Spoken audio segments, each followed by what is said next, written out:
Oi, gente, tudo bem? Meu nome é Márcia Xavier. Bem-vindos a essa semana de estudos do Vem e Segue-me, onde nós vimos os capítulos 23 a 29 de Alma. Que livro sensacional, livro de Alma, né? É, nós vamos ver aqui a mudança de coração, a conversão tão profunda desse grupo de lamanitas que foram ensinados por Amon e seus irmãos, os netos do rei Benjamim. Como vó, adoro ver esses meninos como os netos do rei Benjamim, e que trabalho sensacional que eles fizeram, se permitindo serem instrumentos nas mãos do Senhor. O rei Benjamim devia estar muito feliz olhando lá essa geração dele fazendo esse trabalho, né? Bom, são 500 anos, até aqui um pouco mais de 500 anos de tradições erradas que esses lamanitas acreditavam. Então, por mais de 500 anos. Ó, o Brasil tem um pouco mais de 500 anos, é mais ou menos o tempo da descoberta do Brasil. Então, por um pouco mais de 500 anos, os lamanitas acreditaram que os nefitas eram os culpados de todas as coisas erradas que aconteciam para eles. Então, eles sentiam prazer em matar, prender, ferir os nefitas, porque por causa de tudo isso que eles foram ensinados, que os nefitas eram os inimigos. E então eles não acreditavam num plano de redenção, não acreditavam no Salvador e tinham acreditavam em todas aquelas inverdades, né? Eles eram um povo muito ocioso, não gostavam de trabalhar, viviam de caça no deserto e de pilhagem, então era um povo muito difícil.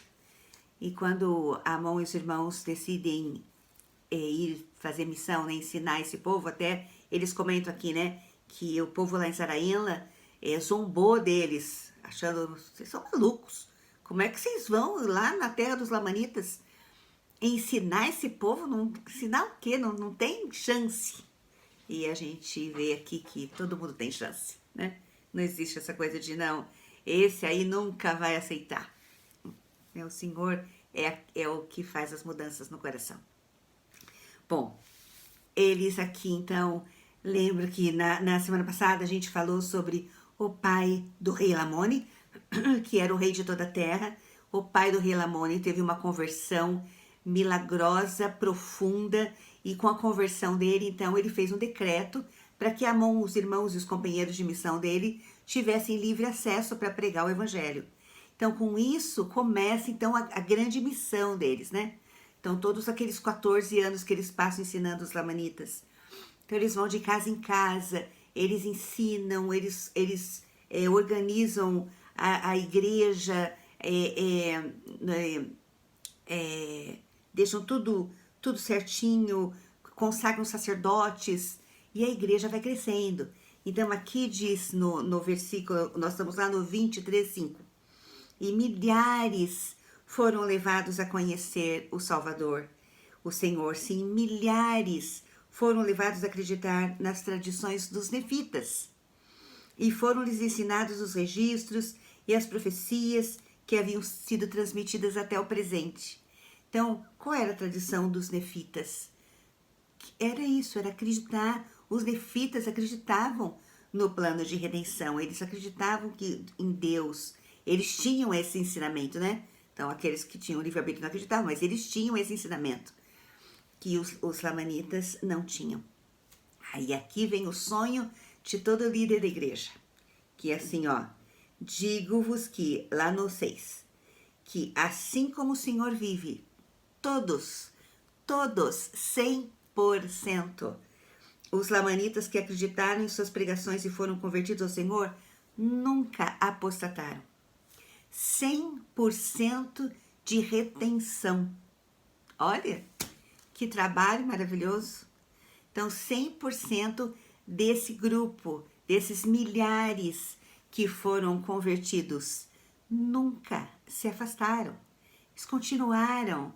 Eu até anotei aqui as coisas, né? Por que eles continuaram? Aí eu pus aqui, porque eles ficaram unidos como um grupo. Eles fizeram convênios juntos, eles trabalhavam juntos, enfrentavam as dificuldades juntos, eles se uniram a pessoas boas. Então, juntos é mais forte, é melhor. Então, esse povo junto, eles se converteram e ficaram muito firmes, nunca apostataram os 100%. Aí, eles fazem aqui uma lista de todas as cidades onde eles tiveram sucesso e as cidades foram convertidas, né?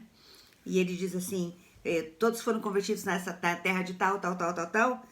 E aí ele diz assim que, e esses são os que depuseram suas armas de rebelião, todas as suas armas de guerra. E todos esses que se converteram, eles eram lamanitas. Aí ele vai falar assim que os amalequitas não foram convertidos, exceto um amalequita foi convertido. E nenhum dos amolonitas. Vocês lembram desse, né? Os amalequitas, eles começam a aparecer agora aqui. A gente não sabe a origem dos amalequitas.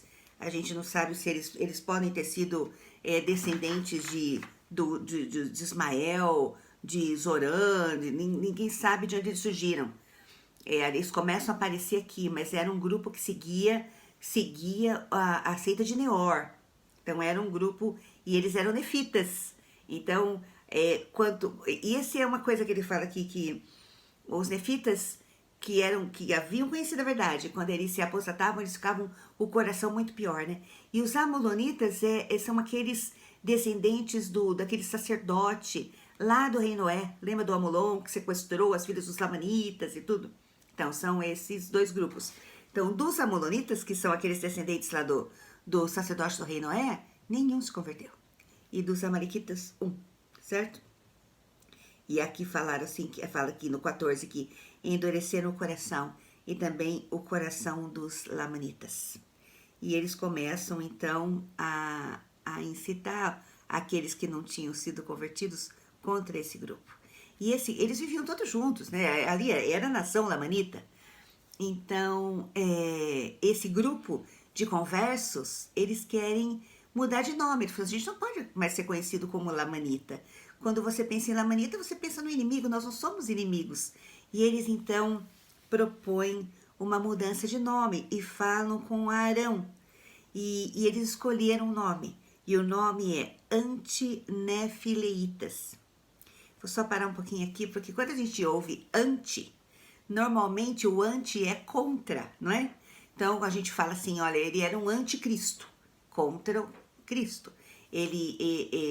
Nossa, aquela pessoa é tão antissocial. Tudo que a gente usa de anti, nós usamos como contra. Mas isso é grego, vem do grego. O anti, contra, vem do grego. Aqui, esse antinefileitas, ele não é um adjetivo, ele não é uma qualidade, ele é um nome, eles escolhem um nome. Os nomes no livro de Mórmon, eles vinham muito do hebraico, né? Tinham muitos nomes que vinham lá de Israel, do hebraico, e também do egípcio. Tanto que o livro de Mórmon, ele é escrito, né, em egípcio reformado. Então, esse anti, quando vem do egípcio, ele não é contra, ele é a favor de, com aquela pessoa, por aquela pessoa. Então, o anti-nefileitas quer dizer que nós estamos com Nefilei. Então, nós somos a favor de Nefilei. Então, esse é o nome que eles escolheram para aquele povo. Então, a partir de agora, nós somos aquele povo chamado de a favor de ou com Nefilei. Então, anti-nefileitas. E eles começaram a ser um povo muito industrioso. Sim, e fizeram-se amigos dos nefitas. Portanto, estabeleceram relações com eles. E a maldição de Deus não mais os acompanhou. Queria falar só um pouquinho sobre isso. Essa maldição de Deus que não os acompanhou. Se a gente voltar lá em 2 Nefe, 2 Nefe 1:20, quando Leí estava dando a bênção dele para os filhos, ele dá uma bênção seguinte, lá no 2 Nefe 1:20, fala assim, e ele disse, se guardardes meus mandamentos, prosperareis na terra. Mas se não guardardes meus mandamentos, sereis afastados de minha presença. Essa é a maldição. Ser afastado da presença de Deus. Então, quando a gente pensa assim, nossa, se guarda os mandamentos, vai prosperar na terra. Eu sempre achei isso. Prosperar não é você conseguir, não enriquecer, mas ter sucesso, ser próspero. A gente, quando você fala, nossa, ele é tão próspero, a gente automaticamente pensa na parte financeira, né? Aí, pô, se eu guardo tantos mandamentos, eu faço tudo e não consigo. Aí, então, essa promessa de lei não é certa? Se eu guardo os mandamentos, eu não vou prosperar na terra? Aí, essa explicação que eu li essa semana, eu achei muito boa nesses sites que eu estudo lá dos professores da BYU. Ele fala o seguinte, que nesse caso aqui, quando ele fala assim que se você guardar os mandamentos, você vai prosperar na terra, significa que se você guardar os mandamentos, você terá com você a presença de Deus. Se você não guardar os mandamentos, você vai ser amaldiçoado. E qual é a maldição? É ser afastado da presença de Deus. Lá no 4:4-5 ele fala o seguinte, ó. 4:4-5. Pois o Senhor Deus disse, se guardardes meus mandamentos, prosperareis na terra. E se não guardares meus mandamentos, sereis afastados da minha presença. Mas eis que eu, meus filhos e minhas filhas, não posso descer à sepultura sem vos deixar uma bênção. Pois eis que sei que se fordes criados no caminho que deveis seguir, não vos afastareis dele. Então tá aqui essa maldição sendo tirada desse povo. Ó, a maldição de Deus não mais os acompanhou, que era o quê? Estarem afastados da presença de Deus. Eles não estavam mais afastados. Então isso havia sido tirado como uma promessa feita por Leí lá atrás, que se eles voltassem o coração para o Senhor, isso seria tirado. E eles voltariam a andar na presença de Deus. E isso acontece com esse povo. E eles foram fiéis, muito fiéis. Mais de 100 anos para frente, lá em Terceiro Nefe, um pouquinho antes da visita do Salvador na América, a gente vê o que fala desse povo, dos descendentes desse grupo aqui, dos anti-nefileitas. Fala lá no Terceiro Nefe 6:14. E assim surgiu uma grande desigualdade em toda a terra, de modo que a igreja começou a decair. Sim, tanto que no 30º ano, 3 anos antes da vinda do Salvador para a América, a igreja se dissolveu em toda a terra, salvo entre alguns lamanitas que haviam se convertido à verdadeira fé e não se afastaram dela, pois eram firmes e constantes e inabaláveis, desejando guardar com todo empenho os mandamentos do Senhor. Esse é o povo de Amon, que mais de 100 anos depois, quando eles estão lá esperando para a visita do Salvador aqui na América, eles estavam fiéis, inabaláveis, nunca se afastaram. Que povo, não? Conseguiram realmente deixar para trás as armas de rebelião deles. E aqui eles falam, não é só rebelião contra os irmãos, mas a rebelião contra Deus. E a gente vai ver o que eles vão fazer com isso. Então, aí começa que morre o pai de Lamone.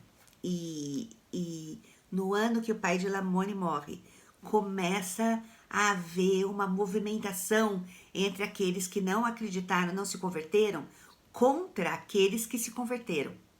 E aí a gente vê que Amon, os irmãos dele, então Amon sai de onde ele está, vai onde os irmãos dele estão, encontra os irmãos e vão então fazer uma reunião de conselho, até ele chama isso. Lá no 24:5, fala assim, ó, eles foram então para a terra de Ismael para reunirem-se em conselho com Lamone e também com seu irmão Anti-Nefi-Leí. Então o rei de toda a terra, o pai de Lamone, deu para o filho dele o nome de Antinefili. Então, Lamoni tinha um irmão chamado Antinefili, que era o nome que eles tinham dado também para o povo.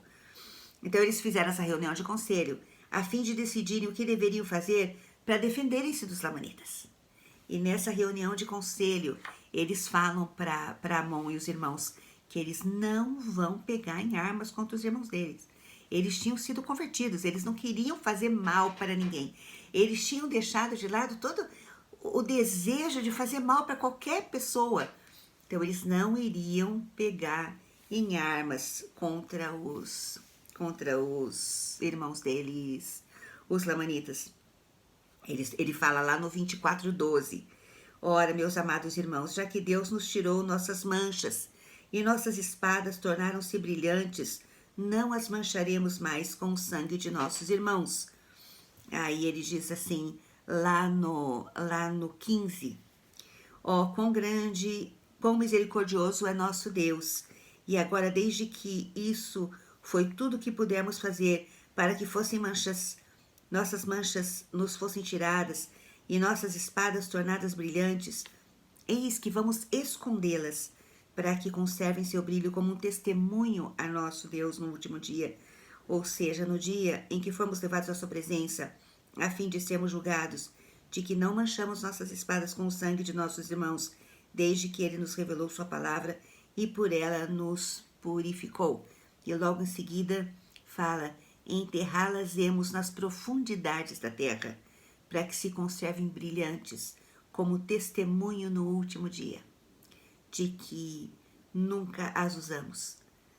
Aí nós tivemos uma conversa, estamos conversando aqui em casa sobre isso. Que arma de rebelião eu preciso enterrar profundamente e não olhar mais? Que ponto da minha vida está me fazendo essas armas de rebelião me afastando do Senhor? Então, o que eu preciso enterrar? Então, nós até comentamos, fizemos uma listinha de algumas coisas que precisam ser enterradas. E enterradas tão profundamente que a gente não vai conseguir achar de novo. Não vamos conseguir trazer de volta. Então, todos nós temos alguma arma de rebelião que nós precisamos enterrar e deixar lá, não usar mais, como testemunho para o Senhor de que nós mudamos, que nós o amamos. Nós não vamos fazer isso. Então, até fiz uma listinha, a lista é grande, mas escolhi algumas coisas para ver como é que eu vou enterrar essa minha arma e me tornar como esse povo de Amon, os antinefilitas. É fácil a mudança? Não. E não vai ser fácil para esse povo. O fato deles terem se convertido e terem decidido pegar as espadas, que eram a defesa deles, a defesa física deles.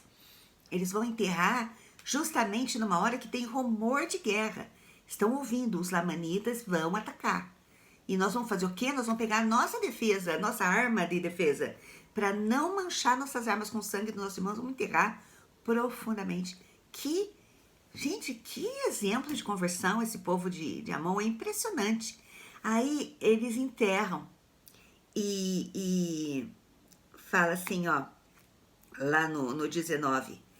E assim vemos que quando esses lamanitas foram levados a conhecer a verdade e nela acreditar, mantiveram-se firmes e preferiam morrer, sofrer até a morte, a pecar. E assim vemos que enterraram suas armas de paz. Aí o Mormon, né, escrevendo, acho que ele falou, não é arma de paz, não. Ou melhor, enterraram as armas de guerra em favor da paz. Então, eles enterram as armas e os lamanitas vão atacá-los. E isso é uma das coisas... É que a gente lê... se a gente se colocar no lugar, vendo a cena, deve ter sido muito triste. Né? Os lamanitas chegando, eles tinham aquela aparência muito, né? Mas quando eles se vestiam para a guerra, né? Era uma coisa assustadora. Chegando, e esse povo de Amon simplesmente se ajoelhando, se prostraram, orando e começaram a ser mortos. E aqui fala que mais de mil e poucos daquele povo de Amon foram mortos.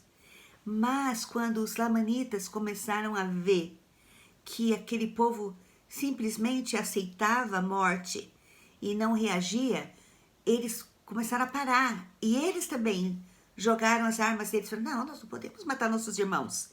E procuraram saber o que tinha acontecido, por que essa mudança toda. E aqui fala que maior foi aqueles que se juntaram ao povo de Deus do que aqueles que foram mortos. Ele diz assim, lá no 24, 26. E aconteceu que naquele dia, ao povo de Deus, juntaram-se mais do que os que haviam sido mortos. E os que foram mortos eram justos. Não temos, portanto, razão para duvidar que foram salvos. E não havia um homem iníquo entre os que foram mortos. Mais de 1000, porém, chegaram ao conhecimento da verdade. E assim vemos que o Senhor trabalha de vários modos para salvar seu povo. Esse povo que foi convertido, vendo a atitude do povo de Antinefilei, eram lamanitas, descendentes de Lamã e Lemuel. Não tinha nesse grupo nenhum amalequita, nenhum amolonita, e porque eles eram todos daquela seita de Neor, né? Eles seguiam Neor. Então, desse povo não foi convertido, mas aqueles que foram convertidos eram todos descendentes de Lamã e Lemuel. E assim vemos, olha, ele fala lá no 30, e assim podemos compreender claramente que se depois de haver sido iluminado uma vez pelo Espírito de Deus e ter tido grande conhecimento das coisas referentes à retidão, um povo cai em pecado e transgressão e torna-se ainda mais endurecido, e assim seu estado se torna pior do que se nunca tivesse conhecido essas coisas. Então aquele povo que estava, lamenta, se junta a esse grupo, ou o grupo que não se converteu, que endureceu ainda mais o coração, decide falar assim, não, então deixa aqui, não vamos mais lutar contra eles, mas nós vamos atacar os nefitas, a culpa disso que tudo é dos nefitas. Então eles passam a fronteira da terra, entram na fronteira dos nefitas, e a primeira cidade que eles encontram é justamente Amonia, que foi aquela cidade em que Alma foi ensinar e foi preso, que eles fizeram aquela fogueira e mataram as pessoas que haviam sido convertidas por Alma. E Alma falou, vocês vão ser destruídos. E o Senhor está dizendo, vocês vão ser destruídos. E de fato, quando os lamanitas entram na terra nefita para atacar os nefitas, a Amonia estava ali, eles acabam, em um dia, eles destroem a cidade de Amonia. E aí começam, então, as grandes guerras nefitas. Então, esse evento, essa conversão dos lamanitas, né, ensinados por Amon e os irmãos dele, vai desencadear uma guerra enorme entre os lamanitas e os nefitas. E a gente vai ver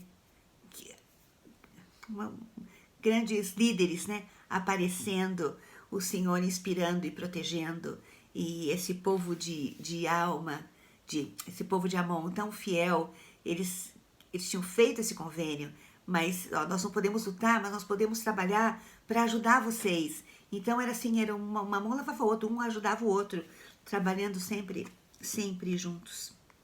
Bom, então ele passa, então eles atacam lá, deixam esse povo em paz por enquanto, e aí a gente vê aqui Amon no capítulo 26, que eu adoro, que é uma reunião da missão, reunião de ex-missionários. Eles se encontram, eles os irmãos, para falar do trabalho missionário que eles fizeram naqueles anos todos com os irmãos, né? Contando as experiências, lembrando, olha, lembra daquela família, lembra daquela experiência que a gente teve naquela cidade. Aí diz assim aqui, ó, começa ali, ora, estas são as palavras que Amon disse a seus irmãos. Meus irmãos e meus irmãos na fé, eis que vos digo que temos grandes razões para nos regozijarmos, porque poderíamos nós supor, quando partimos da terra de Zarela, que Deus nos concederia tão grandes bênçãos? Aí ele fala, e agora pergunto, quais as grandes bênçãos que ele nos concedeu? Podeis dizer? Então aí eles começam a falar, mas eu queria falar nesse ponto aqui. Essa pergunta que Amon faz para os irmãos, e agora, quais as grandes bênçãos que ele nos concedeu? Nós podemos fazer para nós, nas nossas reuniões, nas nossas reuniões familiares, de repente, no fim do ano, olhar para trás, fazer o resumo daquele ano que nós passamos e olhar as bênçãos. Quais as grandes bênçãos que ele nos concedeu? Esse ano de 2020 está sendo um ano muito difícil, muito difícil. Então, com a pandemia, a economia do mundo, a quarentena, disputas, está sendo um ano bem tenso, né? Mas ainda assim a gente consegue ver a mão do Senhor abençoando, guiando, inspirando os cientistas para que descubram uma vacina logo, o Senhor protegendo e a mão dele aqui. Então, no fim do ano, quando a gente olhar para trás, nós podemos fazer essa pergunta que a mão faz aqui. Quais as grandes bênçãos que ele nos concedeu? E a gente vai ficar admirado de ver quantas bênçãos, né? Quantas bênçãos.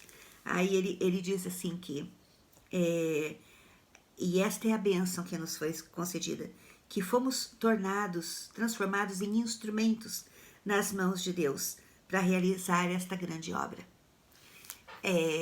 Um instrumento é um material que você usa para fazer alguma coisa, certo? Estava pensando nisso, quando a gente vê uma pintura, a gente vê a pintura, a gente fala uma pintura de Tarsila do Amaral. A gente olha a pintura da Tarsila do Amaral e fala assim, nossa, que pintora maravilhosa, que artista. A gente não fala no instrumento que ela usou. Nossa, que pincel perfeito que ela usou, né? Olha que tela maravilhosa, que material. Porque o instrumento, ele serve para que o artista receba a glória. E é isso que nós temos que ser. Instrumentos nas mãos do Senhor. Que o Senhor, através de nós, receba a glória do trabalho. Seja glorificado pelo meu pincel, pela minha tela, porque eu sou um instrumento. Então é isso que a Amon está falando aqui. Nós realizamos tudo isso aqui, mas porque o Senhor nos usou para a glória dele, para o crescimento dele. Foi ele que fez esses milagres.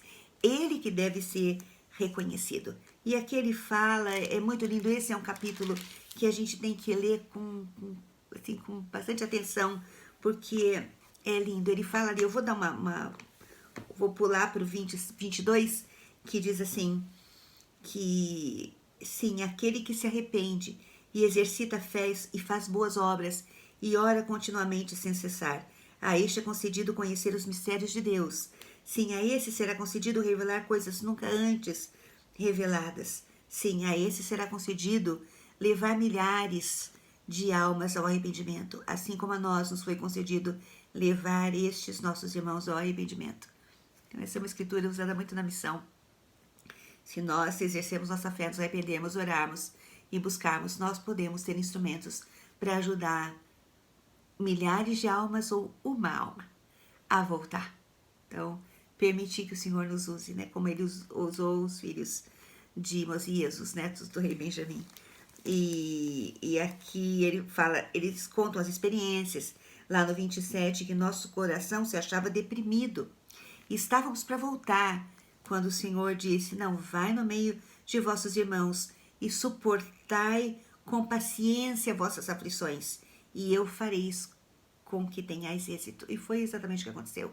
Eles sofreram muito, não foi pouco, eles foram lançados em prisão, passaram fome, frio, apanharam, tudo em prol de fazer a obra do Senhor, mas eles enfrentaram tudo com paciência, sendo um instrumento de salvação. Bom, é tanta coisa para falar, né? Mas aqui então, os amalequitas, lá no 27, que é aquele grupo terrível, eles começam a incitar o povo, os lamanitas de novo, a tomar as armas e irem contra o povo de Amon, os antinefileitas. E aí diz aqui que Eles então vão conversar com Amon e os irmãos, falam assim, ó, a gente tem que fazer alguma coisa. Nós não podemos deixar esse povo aqui. Eles fizeram o convênio de não pegar em armas. Os lamanitas vão chegar aqui, vai acabar com esse povo. Não dá, nós precisamos protegê-los. Então eles conversam com Anti-Nefeli, que era o filho do rei, né? E fala assim, olha, vamos lá, vamos para Zaraenla. Vou levar vocês para a nação nefita. E eles dizem assim, ó, mas como é que nós vamos para lá? Vocês nos conhecem, vocês sabem a mudança de coração que nós tivemos, mas eles não. Quando a gente chega lá, milhares de lamanitas chegando, eles não sabem que nós mudamos, eles vão achar que nós somos inimigos. Aí Amon fala para eles assim, eu vou orar para o Senhor. Se o Senhor disser que é para vocês irem, vocês vão? E ele diz assim, sim, se o Senhor disser que é para nós irmos, nós vamos, não tem problema. E assim eles vão. Então Amon ora e o Senhor fala, não, tira esse povo daqui. Leva esse povo daqui, porque Satanás tem grande poder sobre o coração dos amalequitas, que incitam os lamanitas à ira contra seus irmãos para matá-los. Sai, portanto, desta terra e abençoado este povo nesta geração, porque o preservarei. Então eles juntam tudo e começam a ida deles para morar entre os nefitas. E Amon, quando eles chegam lá perto, né, e agora? Nós estamos na nação nefita. O que a gente vai fazer? E Amon fala para eles assim, olha, então fiquem aqui que eu vou sondar o coração deles. E nessa ida para sondar o coração dos nefitas, né, a fim de que eles, para ver se eles aceitariam, né, receber os lamanitas convertidos, é onde ele encontra a alma. E a gente volta lá naquela parte do encontro desses amigos, 14 anos depois, Amon e os irmãos com milhares de conversos ali dentro da nação nefita, esperando um lugar para poder morar, e os nefitas os recebem, e não só recebem, eles dão uma terra para eles, e não só dão uma cidade, eles dão uma cidade e põem um exército para proteger esse povo, que fala assim, ó, e assim era um povo zeloso e amado, um povo altamente favorecido pelo Senhor. Que mudança, que mudança. E assim começam as batalhas. Começa uma batalha terrível entre lamanitas e nefitas. E aqui fala que foi tão difícil, foi a pior batalha que já teve na nação nefita, que é este lá no 28:4. E eis que esse foi um tempo em que se ouviu grande pranto e lamentações entre todo o povo de Nefe e em toda a terra. E seguramente esse foi um dia tristíssimo, sem um tempo de sobriedade, um tempo de muito jejum e muita oração para aguentar tudo isso aqui. Mas os nefitas ganham, os lamanitas se afastam, eles têm um período pequeno de paz ali, né?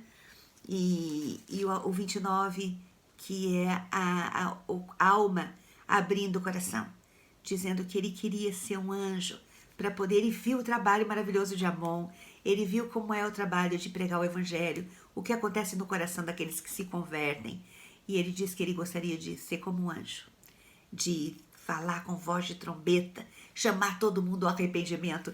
Essa foi a primeira experiência que ele teve com um anjo, né? Ele foi chamado ao arrependimento por um anjo com voz de trombeta, você tem que se arrepender, e ele queria ser esse anjo, mas depois ele fala assim, mas eis que sou um homem e peco em meu desejo, porque deveria contentar-me com as coisas que o Senhor me concedeu. E ele começa a falar que ele se gloria no Senhor. Ele se gloria não dele, mas do que o Senhor fez através dele e trazendo almas ao arrependimento. E esse é o bloco de escrituras dessa semana. Tem que ler, né? Tem que ler inteiro, porque o 26 é muito lindo, precisa ser lido com atenção. E o 29, que é essa alma abrindo o coração dele. Eu assisti um vídeo do Vem e Segue-me essa semana, onde a pessoa, esse professor, contou uma história. Eu queria contar rapidinho, que eu me lembrei dele, ele falou, nossa, tem essa história mesmo, é uma história muito bonita. Eu gosto muito das Crônicas de Nárnia, eu gosto do C.S. Lewis, ele escreve muito bem, né? Ele põe uma parte muito cristã nas histórias dele. E ele conta a história Ele lembra uma parte da história da aventura de Nárnia, chamada O Peregrino da Alvorada, que é um navio, eles voltam para Nárnia, os dois irmãos menores voltam e um primo acaba indo junto. E esse primo chamado Eustáquio é assim terrível, chato, arrogante, medroso, tem medo de tudo, só cria problemas. E numa das aventuras deles, ele entra numa caverna onde tem um dragão. E quando ele sai em formato de dragão. E ele tem horror a tudo. E ele acaba, ele quer tirar aquilo, ele quer voltar a ser uma pessoa normal, ele quer tirar aquela escama, a pele de dragão. E um dia ele vê um leão, ele sonha que tem um leão que aparece, que é o Aslan, que é a figura que C.S. Lewis põe como o salvador de Nárnia. Ele vê Aslan e Aslan fala, me segue, né? E eles vão até uma montanha, um pico muito alto, onde tem um lago de águas cristalinas. E o Eustáquio quer entrar na água. E o Aslan fala, você tem que se despir, você tem que tirar essa pele. E ele começa a tentar tirar aquela escama, a pele de dragão, e cai a pele.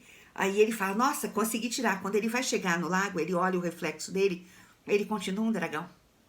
Ele volta, tenta de novo, vai no lago, continua dragão. Ele faz isso várias vezes. Aí Aslan fala, não, eu tenho que tirar essa pele de você. Então ele permite que Aslan vá e tire aquela pele. E ele fala que quando Aslan pôs as garras para tirar, aquilo doeu, para tirar tudo aquilo. Mas quando tudo aquilo saiu, o alívio que ele sentiu, de ver que ele estava limpo, que ele podia entrar nas águas, porque ele estava limpo. E aí então ele entra nas águas e nada, aquela sensação de leveza, mas porque ele permitiu que Aslan tivesse tirado aquela capa. Então, e é mais ou menos isso que a gente viu aqui. A gente tem que permitir que o Senhor nos use, que Ele tire as capas que estão nos impedindo de sermos melhores, de estarmos mais perto dEle. Permitir que Ele nos ajude a nos livrar dessas armas de rebelião que nós temos. E podemos nos sentir mais leves, mais limpos, mais prontos para ter a companhia do Espírito dEle perto de nós. É isso. Esse é um bloco que a gente podia ficar aqui falando umas 3 horas, mas eu vou deixar vocês aqui. Olha, um abraço, uma boa semana. Nos vemos na próxima, tá? Tchau, tchau.